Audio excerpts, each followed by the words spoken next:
Good evening, sir. Please forgive me for disturbing you. I'm a doctor. I never judge a man by his title, but by his attitude. And you are not disturbing me at all. I am Calhoun Russell, and I welcome you. Well, I must admit it's good to receive a warm welcome for once. I'm Jonathan Reed. Welcome, Dr. Reed. Welcome to my humble shop. How is the situation in this part of town? Life is good and peaceful. We're lucky to live in such an era of progress and wonders. Are you not concerned about the epidemic? Oh, I'm sure the authorities would take the appropriate measure if the danger were that high. You cannot expect the newspapers to expose the truth while the war is still raging. I can assure you that the situation here is desperate. Well, that's news then. But I can't believe that things are that bad. Are you sure you're not exaggerating a bit? For the thrill of it? Is it not a little too late to be trading? On the contrary, it is the perfect hour. Believe me, my friend, it is always at night that you meet the most fascinating characters. But what about the epidemic? The bombs and raids? And all the random violence? Please, sir, this is London, England. We will prevail. And if a bomb must fall on my shop, then I'll be there to hear it falling. So you prefer to work at night? Oh, I also enjoy a sunny day like everybody else. But the night always has a certain je ne sais quoi of its own. What can you tell me about this place? I recently found the best steak and kidney pie in the city. I'd be glad to share the address if you want. Finding a good restaurant? Is that really all that interests you? Oh, I have many passions, but nothing brings me ecstasy like subtle and exquisite flavors from my teeth to my belly. I must confess, I have quite specific tastes when it comes to nutrition. Really? Well, I'm always happy to try new exotic meals. If you ever find an intriguing table, please share the address.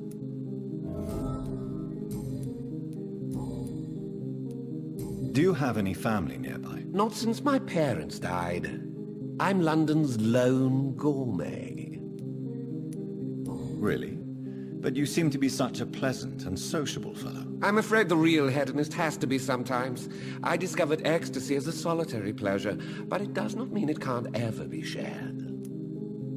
London's lone gourmet. What a strange title. I used that name in my early years when I was a food critic, and I kept it. I may have a look at your goods, Mr. Russell.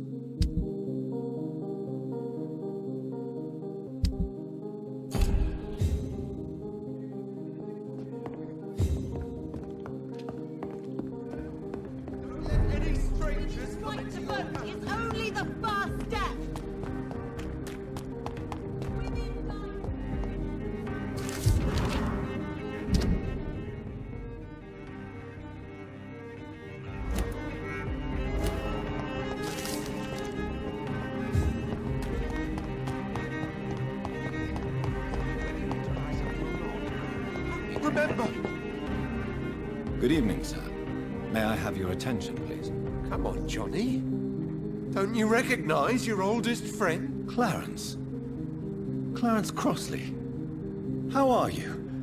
My God. So you survived the war too. So sorry I didn't recognize you at first. I almost didn't recognize you either. War does that to men, I heard. In my case, it was true, for I witnessed the horror that lies underneath. When did you escape the war and return to London? You know what's funny? I almost never think about the war. Not anymore. I'm involved in another kind of battle now. I know what you mean. I haven't had much time to think about the war either since my return. Of course. With the epidemic, I bet you've been busy as well. Forgive me, Johnny, I didn't want to sound selfish. What is this new battle? I saw terrible things during the war. Horrors I thought I'd forget. They're here too. They're everywhere. Vampires. Clarence, why have you distributed leaflets about vampires all across the West End? I have to warn everybody about them. They've killed thousands of people already, unnoticed thanks to the epidemic. We are all in danger here. Vampires in London? Come on, Clarence. Who's going to believe that? I'm not mad, Jonathan. You have to believe me. I know they are real. They're all around us, even as we speak. Clarence, you've always been a reliable and a good friend to me. If you say you saw a vampire, then I believe you. Thank you, Johnny. Thank you for your trust. You don't know what that means to me. It's all right. But if you want my help, you have to explain exactly what happened. The first time it was in Rouen. I saw an officer drink the blood of a soldier. I saw its teeth, saw it bite. It was a vampire, Johnny, and they're here too.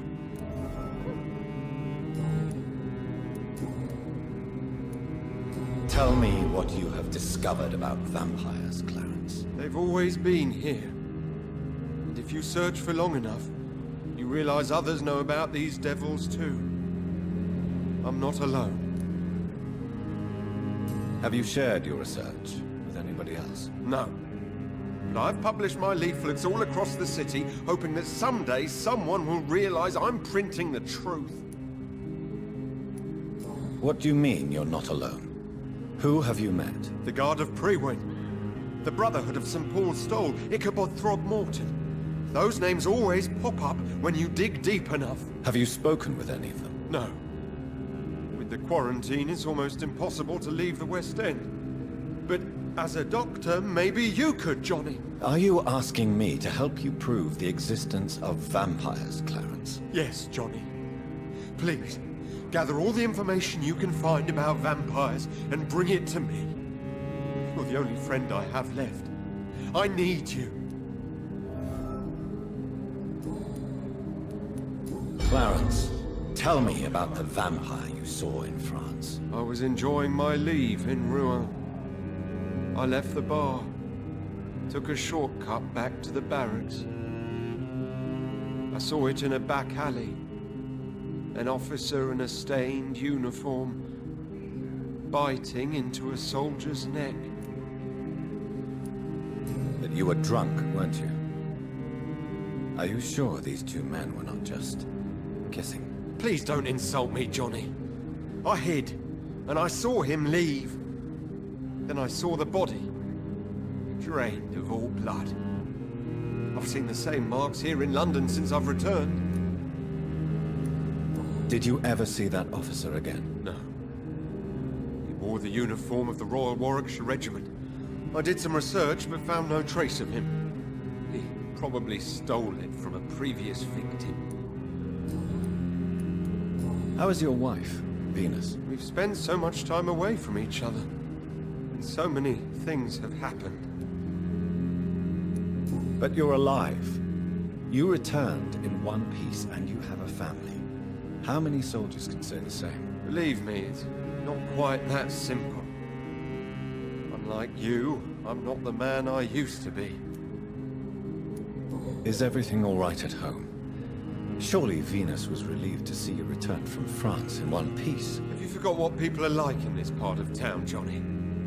Venus fears for our family reputation. Now her husband has become the village idiot.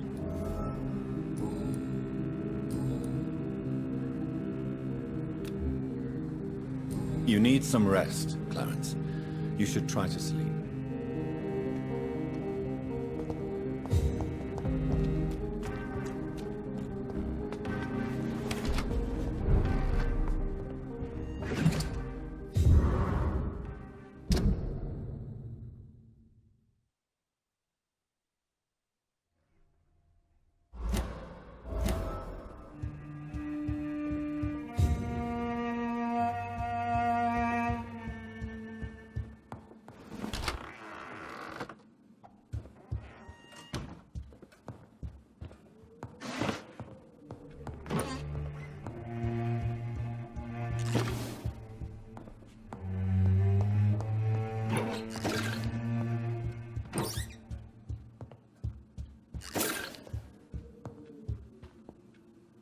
Good evening, Avery. Mr. Jonathan? I can't believe my own eyes. Oh, it's a miracle. We all thought you were... Oh, sir, your poor sister. What a tragedy. I know, Avery. I know about my sister's murder. Miss Reed expected you to return to assist with the funeral, right up until the last minute. Where have you been, Mr. Jonathan? We needed you here. How is my mother? Not well, I'm afraid, sir. Miss Reed is very fragile since the police brought her back home. The police? What happened? Miss Reed was found walking in the streets. She kept saying she had spoken with her son and daughter. She's resting now. Has she received appropriate medical care? I'm taking care of Miss Reed myself. Hospitals are so overwhelmed by the epidemic that they can only accept patients infected by influenza. Perhaps we could arrange a short trip. Somewhere sunny, like France. She has always been very fond of France. I think leaving London could do her good. I'm afraid Miss Reed is too frail for the moment. Recently, she started going out at night without remembering it. I have to watch her carefully. What is the situation in this part of town? For a time, the West End seemed spared by the epidemic. But the situation is getting much worse. Have you no relatives anywhere? I'll understand if you want to take a few days to see family. Your father managed to guarantee my earnings as long as I take care of this house, sir. My sisters are dead, and I've never met my nephews. I'll stay, sir. I'm sorry I could not be here for Mary's funeral. Your mother was strong, sir. But your support would have been appreciated. Apart from the priest and I, no one else attended your sister's funeral. To be present at the funeral with you both was my dearest wish, Avery. But I'm sorry, I simply could not attend. I would not dare to question your absence, Mr. Jonathan. All I can say is that we missed you a great deal during these difficult days. Tell me the truth, Avery. Do you feel forced to stay here? Would you leave this house without the arrangement made by my father? No, sir. I have nowhere else to go. And I promised your father I'd take care of his family as long as I live. This house is dead, Avery. There is a curse on this family. You really should consider leaving. If only you could have been here sooner or more often. Maybe this house would not be that empty. But you're here now, sir. So my task is not over. You have served this family extremely well, Avery. Your support during these terrible times is much appreciated. Then I will stay.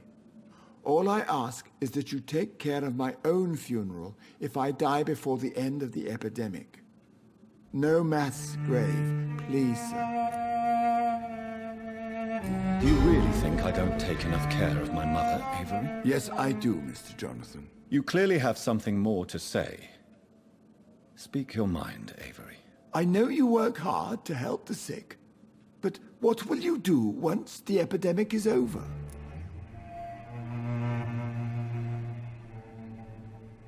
My home is here, and I have nowhere else to go.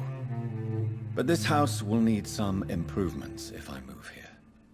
Some radical changes. That's good news. Whatever changes you have in mind, I'm sure we will find an arrangement that suits your mother also.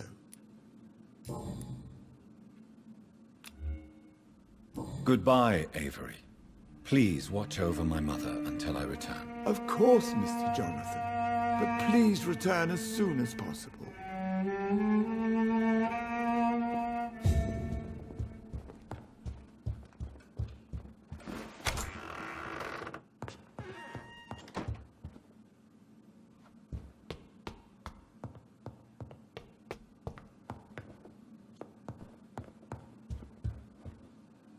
Mother, good evening. Jonathan!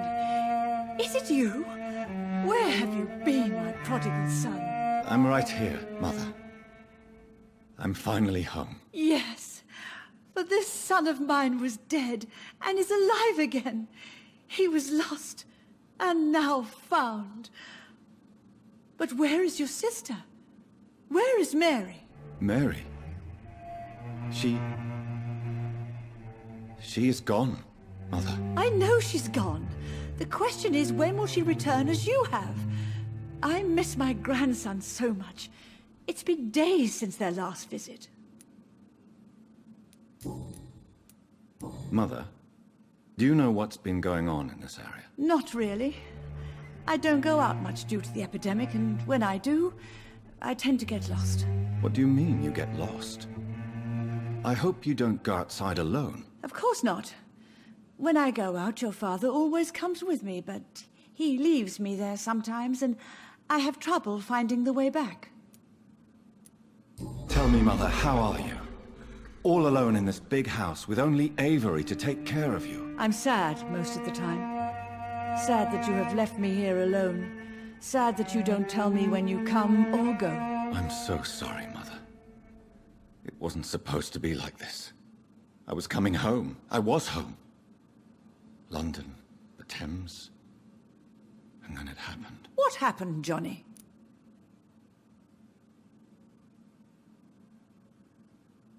I was attacked, Mother. And I've not been the same since. The important thing is that you finally returned home. I was worried, you know. You were the last member of the family of whom I had no news. Even Mary comes more often than you. Have you returned to Whitechapel Cemetery since Mary's funeral? I never want to go back to that awful place. Wait. I think I went back once. And you were there too. And Mary? No, that can't be true. It was just a bad dream, Mother. A nightmare, yes. Mary was so angry. I walked back home alone. If that kind policeman had not called Avery from the station, I don't know what would have happened.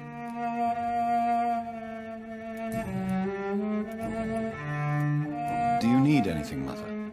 Can I help you? I just want you to stay with me, Jonathan. Your room is ready. I asked Avery to make your bed. I'll stay as long as I can, I promise. Do you need anything else? Just one thing. Stop staring at me like that. As much as I love you, it breaks my heart to look at those empty and dead eyes.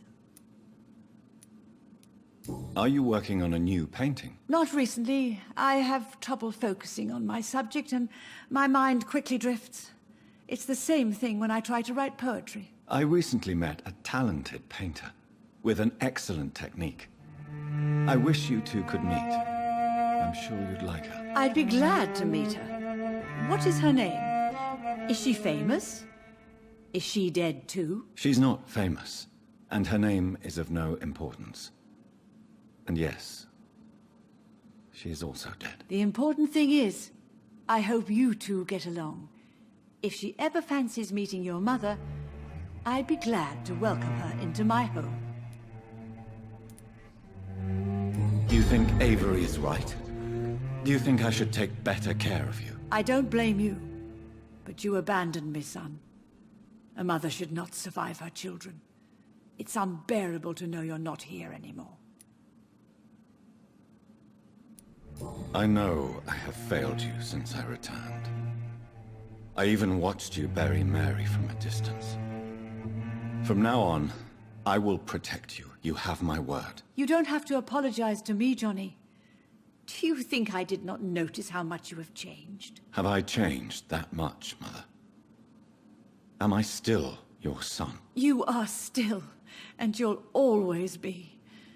Despite your pale skin, your bloody eyes, and that echoing sadness in your voice.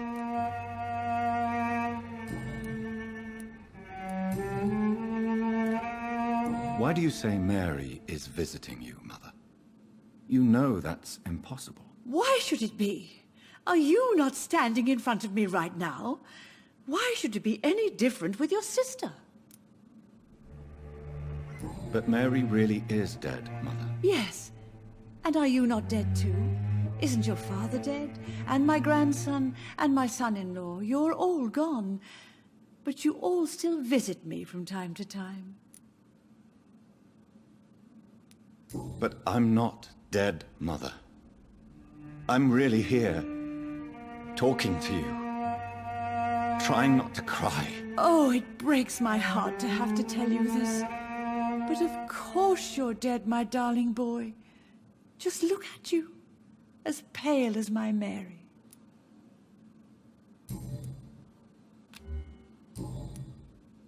Goodbye, Mother. Try to rest now. Goodbye, son. Please come back soon.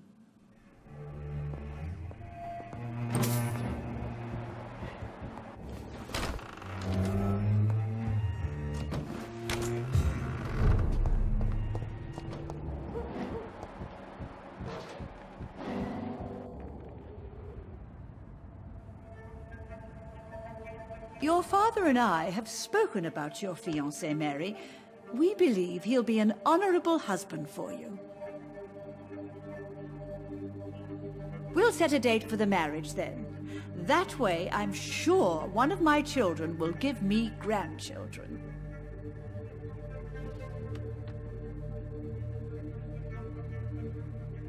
I understand your thirst for knowledge, Jonathan, and your father and I are proud of it.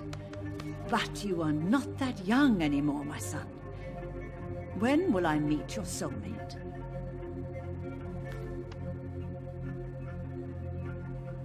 You can ascribe my romantic tendencies to my French origins if you want, Aubrey. But I'll never cease to believe in a match made in heaven, my beloved.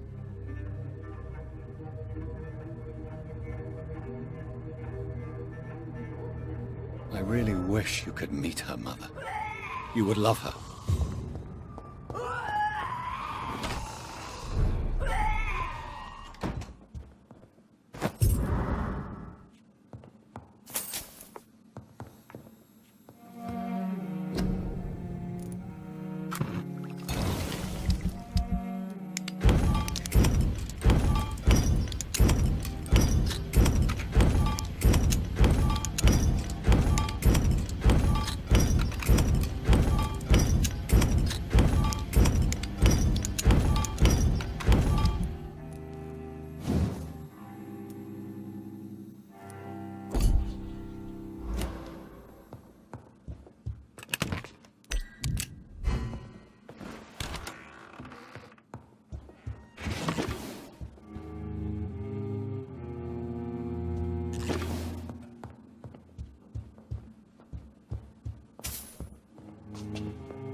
Mary.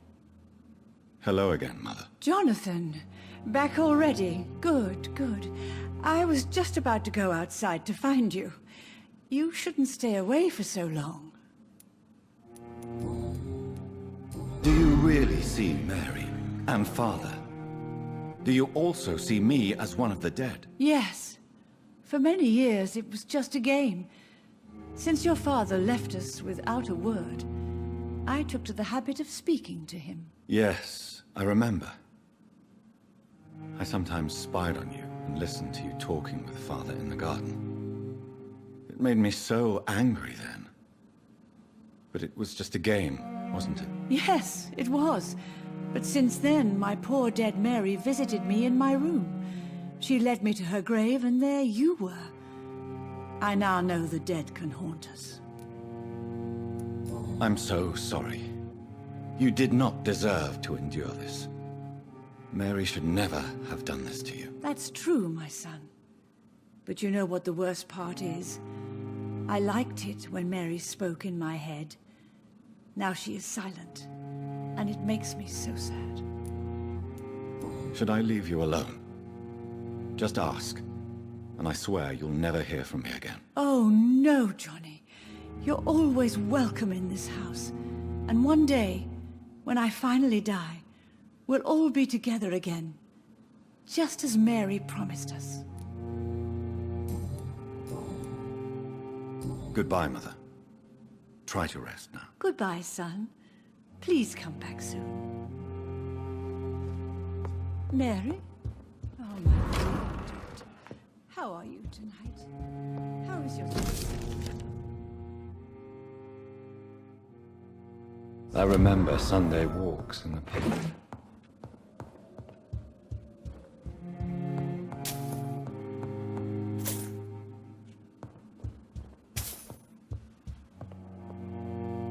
Hello again, Mother. Jonathan, back already. Good, good. I was just about to go outside to find you. You shouldn't stay away for so long. Father seems to have left me some documents. Some sort of treasure hunt game. Do you know anything about them? No, Johnny. But your father always loved to write these little games for you when you were a boy. Don't you remember? I remember now. He used to post me these riddles, as though they were sent by a mysterious games master. I'd spend weeks trying to decipher them. Your father was always so proud each time you found the answer. He was not just the serious doer banker everybody thought he was. I was proud too. How could I forget that? The important thing is that you remember it now. I'll tell your father the next time I see him. He'll be so happy. Could Father have conceived some sort of final game for me before he left? I really can't say, Johnny. Perhaps you should talk with Avery about that. He was your father's confidant, more than I. Goodbye, Mother. Try to rest now. Goodbye, son. Please come back soon.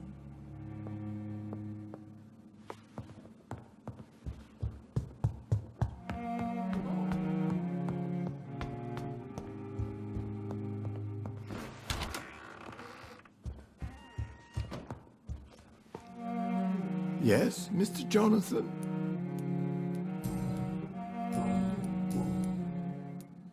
Do you know my mother speaks to the dead members of this family? Yes. I sometimes hear her speaking to you, Miss Mary, and her baby. Sometimes your father, too. So she thinks I'm also dead? And what about you? I believe she only sees her relatives as the dead she speaks to, Mr. Jonathan. It breaks my heart to see Miss Reed like that. She may get better. It's only a hypothesis, but I know my mother is strong. Whatever illusions have clouded her mind, they will fade in time. Yes. With time, Miss Reed will recover from this cursed year. I know that your return can only be beneficial to that process. I found an old letter written by my father and addressed to me. Do you know anything about it, Avery? Your father wanted me to give you this letter for your 35th birthday, but you left for the war, and the letter remained in his office until tonight. I realize now you knew my father better than I did. Do you know why he left, Avery? Did he ever speak to you about his departure? No, sir. Mr. Reed was not exactly forthcoming. Perhaps this letter will give you the information you require. Goodbye, Avery. Please watch over my mother until I return. Of course, Mr. Jonathan. But please return as soon as possible.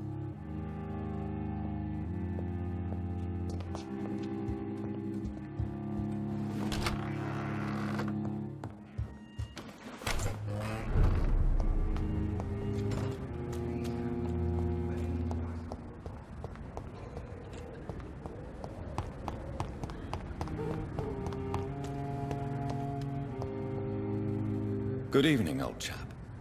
Are you all right? I won't lie to you, Johnny. I'm not a well man. Do you need medical assistance, Clarence? It's a little late for visiting hours, don't you think? What can I say? I haven't lost my old habits. I hope we're talking about the same habits, old friend. You need some rest, Clarence. You should try to sleep.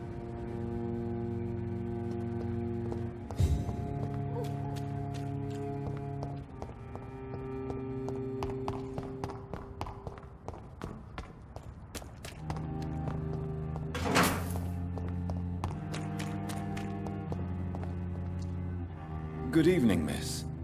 Can I help you? I'm a doctor. Dr. Jonathan Reed. I am Karina Billow. I don't need any doctor. The rats. Where are the rats? Miss, you don't seem well at all. Are you afraid of rats? Has one bitten you? No, it's me who bites them. Tasty, juicy, disgusting rats. I can't stop eating them. Help me, please. Help me to disobey the voice. What happened to you? The rats. The answer hides in their little crunchy bones, their juicy, tiny brains. Miss Billow, please, try to concentrate. Why do you worry about rats so much? The voice in my head. He forces me to do so. Drink their blood, he said. Eat their flesh. Do you feel compelled to obey that voice, Miss Billow? Even if you're loath to submit to it? Yes. Please. Help. Tell me about the voice in your head. Who is it? Can you describe it? Is it someone you know? Someone you met? Keep your mouth shut, he said. Don't ever speak about me, or I'll abandon you. Help me, please, Doctor. What is the local news hereabouts, Miss Billow? Shadows. Shadows hunting shadows. Whispers in the dark. Pestilence. Suffering. Death. Tell me about yourself, Miss Billow. What do you do for a living? Oh, I'm hungry. I need to eat. Have you got something for me? Blood, perhaps? Can you give me blood, Dr. Reed? Don't you remember who you are, miss? What you did for work? I was strong, proud. I campaigned for good causes. But that was before. Before. It does not matter anymore. I'm so hungry.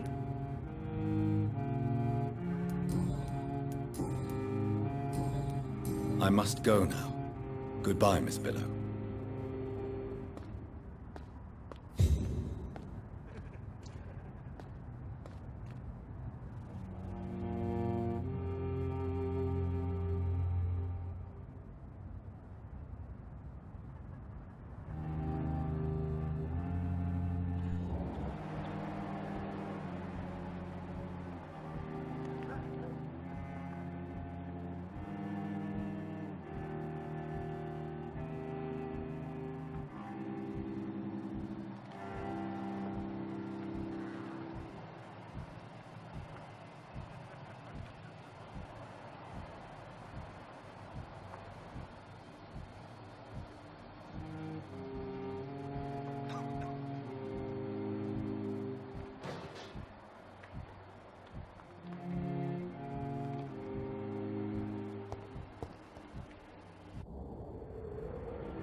Where are you?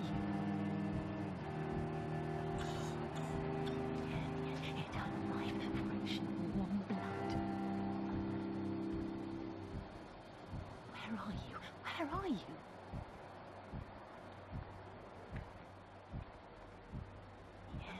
Eternal life, fresh, warm blood.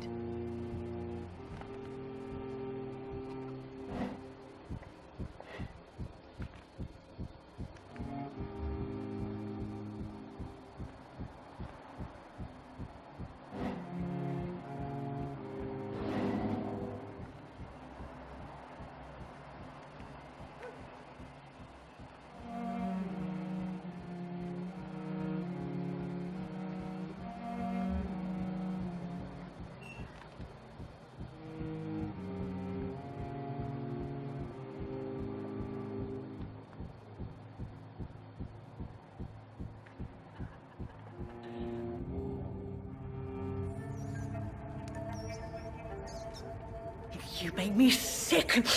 You juicy warm treat. Oh, damn it!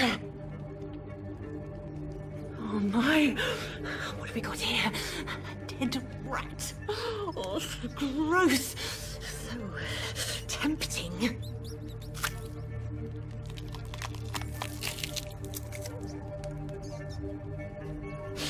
Eternal life. Through the blood of the lesser beasts, he said. Oh, dear God, help me.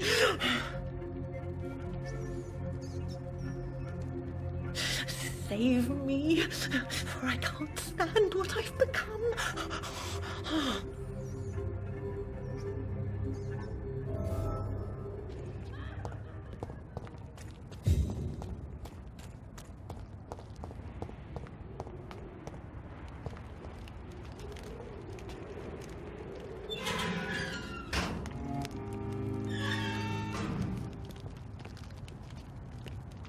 Rats.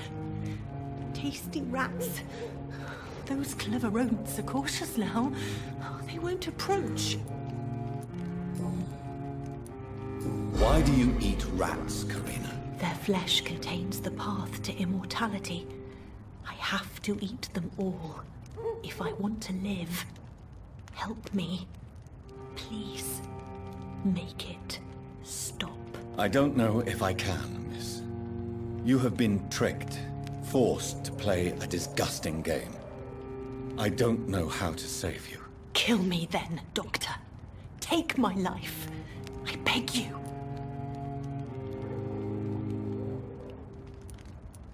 I can't do that, Miss Billow. I'm a doctor. I won't kill as an answer to pain or suffering. Never again. It is my decision. If I could, I'd do it myself. You're a doctor, but also a vampire, aren't you? Kill me, please. Make it stop. I must go now. Goodbye, Miss Billow.